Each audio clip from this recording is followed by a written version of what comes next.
सुप्रभात स्टूडेंट्स। कक्षा 11 में आप सभी का हार्दिक स्वागत है। आशा करते हैं आप सभी स्वस्थ होंगे। तो आज हम खंड ख से अभिव्यक्ति और माध्यम पढ़ेंगे। सबसे पहले हम जानते हैं अभिव्यक्ति और माध्यम।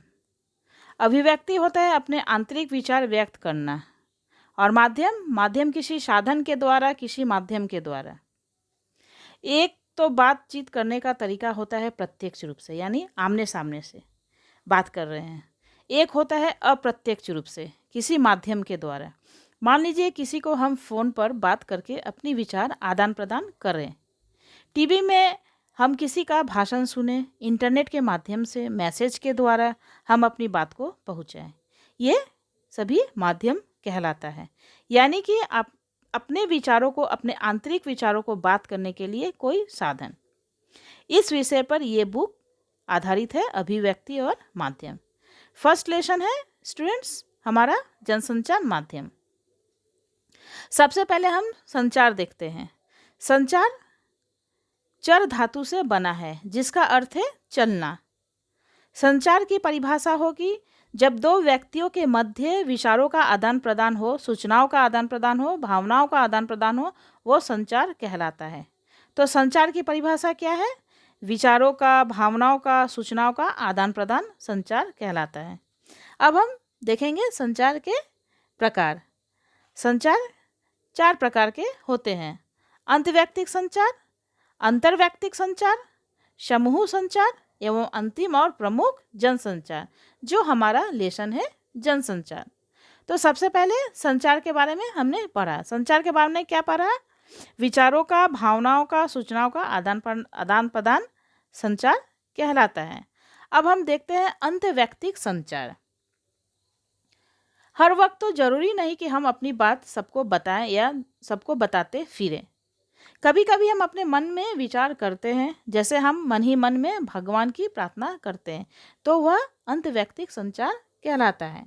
तो अंतर्वैयक्तिक संचार क्या हुआ? व्यक्ति द्वारा अपने मन में संचार करना, जैसे प्रार्थना करना। दूसरा अंतर्वैयक्तिक संचार। अंतर्वैयक्तिक यानी कि दो व्यक्तियों के बीच विचारों का आदान प्रदान करना। अंतर्वैयक्तिक क्या था? अपने मन ही मन सोचना, विचारों को किसी से बांटना नहीं। और अंतर्वैयक्तिक क्या होगा? दो व्यक्तियों के बीच विचारों की साझेदारी, विचारों का आदान प्रदान, यानी दो व्यक्तियों का आपस में संचार। तीसरा है समूह संचार। जब 2 से अधिक व्यक्तियों के बीच विचारों का आदान प्रदान हो, ग्रुप में, समूह में विचारों की आदान प्रदान की जा रही हो, समूह संचार कहलाता है। यानी समूह संचार 2 से अधिक व्यक्तियों का आपस में संचार।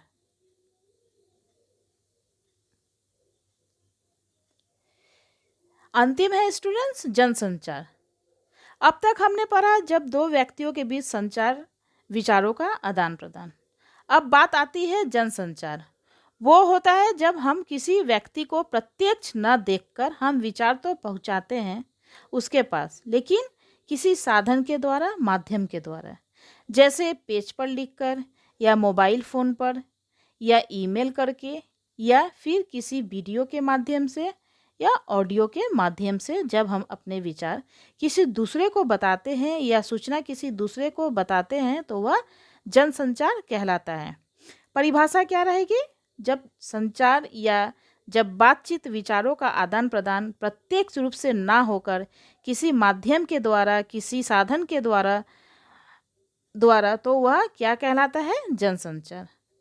आप मुझे किसी प्रत्यक्ष रूप से न देखकर, यानी आप मुझे सामना सामनी नहीं देख रहे हैं, जैसे कि हमारे क्लास में होता है, समूह संचार कर रहे हैं, यानी हम जब क्लास में रहते हैं तो समूह संचार में रहते हैं, यानी टीचर्स स्टूडेंट्स एक दूसरे के सामने रहते हैं।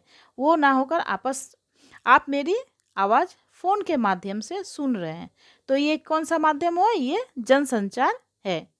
कोई सूचना आपको सीधे रूप से न बताकर आप वो सूचना अखबार में पढ़ते हैं, टेलीविज़न में पर सुनते हैं, इंटरनेट पर देखते हैं, पढ़ते हैं या सुनते हैं, तो वो जनसंचार कहलाता है। आजकल जो डिजिटल स्टडीज़ चल रही है, वो हमारे जनसंचार का ही एक भाग है, यानी एक पार्ट है। वरना समूह संचार से होती थी। अभी आप स्कूल में प्रत्यक्ष रूप से टीचर्स से या स्टूडेंट से मिलते थे। अब वो ना मिलकर हम जो इंटरनेट का माध्यम साधन प्रयोग कर रहे हैं वो जनसंचार माध्यम है। यानी विचारों का आदान प्रदान प्रत्यक्ष रूप से ना होकर किसी माध्यम किसी साधन द्वारा वो जनसंचार कहलाता है। तो जनसंचार की परिभाषा प्रत्यक्ष रूप से बातचीत या विचारों का आदान प्रदान ना करके किसी तकनीकी यांत्रिक माध्यमों के द्वारा किया जाए वो जनसंचार कहलाता है। अब हम क्या देखते हैं? अब देखते हैं जनसंचार के माध्यम। जनसंचार के कितने माध्यम हैं? समाचार, रेडियो, टेलीविज़न, इंटरनेट, ये सभी जनसंचार माध्यम हैं जिनके द्वारा हमें सूचनाएं मिलती है, जिनके द्वारा हम आपस में अपनी बात करते हैं, विचार किसी को बता सकते हैं, सुन सकते हैं, देख सकते हैं, जनसंचार माध्यम कहलाता है। तो स्टूडेंट्स, अब तक हमने पढ़ा संचार क्या है, इसके कितने प्रकार होते हैं, जनसंचार की परिभाषा, जनसंचार के कितने माध्यम हैं, इसके बारे में हमने अभी जाना। तो इसके आगे के बारे में हम नेक्स्ट वीडियो में जानेंगे। आशा करते हैं यहाँ तक आप लोगों को समझ में आया होगा। स्वस्थ रहें, सुरक्षित रहें। धन्यवाद।